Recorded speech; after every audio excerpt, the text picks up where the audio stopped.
Congratulations. You just passed a test most people would lose themselves inside. And the wild part is, you may not even know what you passed yet. You did not pass because you never struggled. You passed because the struggle did not steal your spirit.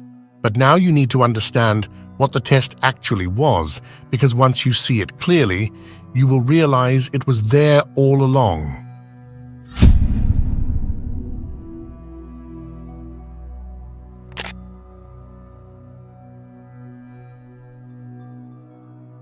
The test was watching someone else receive what you wanted first. That was the real test, not whether you could handle success. The universe wanted to see who you would become while someone else was holding the thing you had been praying for. And inside, something was being revealed. Did you secretly resent them for receiving what you were still waiting for? Or did you feel the sting and keep going without letting it poison you? That is why you passed. Because not everyone can be the understudy without becoming bitter. Not everyone can sit in the background and still believe their moment is real. Not everyone can clap near something they secretly want without turning that desire into hatred. Your spirit is measured by how you stand near blessings that have not reached you yet. And you stood, maybe not perfectly, maybe not without pain, but you did not let someone else's open door convince you that yours was closed forever. That is a rare kind of faith, and when the universe sees that you can be trusted around what you do not have yet.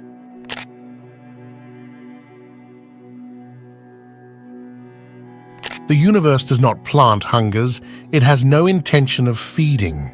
And I need you to really understand this, because after a while, wanting something deeply can start to feel cruel. It can feel like life keeps placing you in front of a window, letting you see the exact thing your heart recognizes, but never letting you open the door. You keep trying to be mature about it. You keep telling yourself maybe you should want less, expect less, hope less, because maybe that would hurt less. But the strange thing is, even after disappointment, even after delay, even after trying to convince yourself to move on, the desire keeps coming back. That is not random. A desire that's specific, that persistent, that difficult to bury is not just fantasy. It is information. It is direction. It is something inside you pointing toward a life that your spirit already recognizes before your hands can touch it. The hunger was never the torture. It was the compass. Most people think desire is proof that something is missing from them, but sometimes desire is proof that something is calling them forward. The universe is not careless with what it makes you long for. It does not keep placing the same pull inside your chest for no reason at all. If that desire had nothing to do with your path, life would have drained it out of you by now. But it did not leave. It kept returning, not to mock you, but to remind you that some part of your future is still speaking. And that is why you should stop treating your longing like a weakness. The fact that it survived logic, disappointment, embarrassment, and time means it was never just an empty wish. It was a signal, and the clearer it gets, the less you should confuse it with delusion.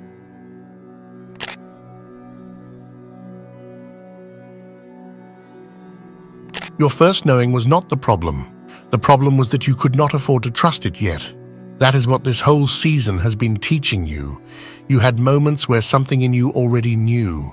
You knew which room felt wrong. You knew which person was not being honest. You knew which opportunity looked good, but felt heavy. You knew which direction was calling you, even when it made no sense on paper. But then the mind came in and started negotiating with the truth. It sounded too risky, too emotional, too hard to explain. So you chose what looked reasonable, and later, life showed you that your first instinct was trying to protect you. That is not failure. That is training. Because intuition becomes powerful when you stop treating it like a random feeling and start recognizing it as a form of intelligence. Not loud intelligence, not the kind that needs a full explanation before it moves. A quieter kind. the kind that knows before the evidence arrives. Sometimes your spirit gives the answer before your life gives the proof. And this is where the test becomes serious, because the universe will keep placing logic and intuition in the same room until you stop betraying what you know just because you cannot explain it yet. It will let the reasonable choice disappoint you enough times until you finally understand that peace is also evidence. Heaviness is also evidence. Resistance is also evidence. You passed because you are no longer laughing off your own knowing. You are no longer asking the outside world to confirm what your spirit already felt.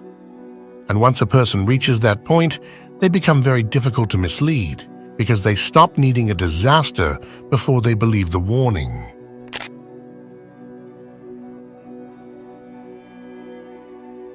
One of the strangest signs that you passed the test is that certain people no longer know what to do with you. Not because you became cruel, not because you became arrogant, not because you suddenly think you are above everyone, but because the version of you they were comfortable with was easier to use, easier to predict, easier to silence, and easier to place inside a role that benefited them. And once you passed this test, that version started disappearing. You stopped absorbing blame that was never yours. You stopped apologizing just to make the room feel normal again. You stopped carrying emotional weight for people who only felt peaceful when you were the one bending. And that kind of change does not always get celebrated, because some people only loved your kindness when it made you convenient. That is the part nobody tells you about growth. It does not make every relationship better. Sometimes it makes the truth louder. Sometimes it reveals that the connection was only stable because you were doing all the adjusting. Sometimes it shows you that the peace you were protecting was never peace.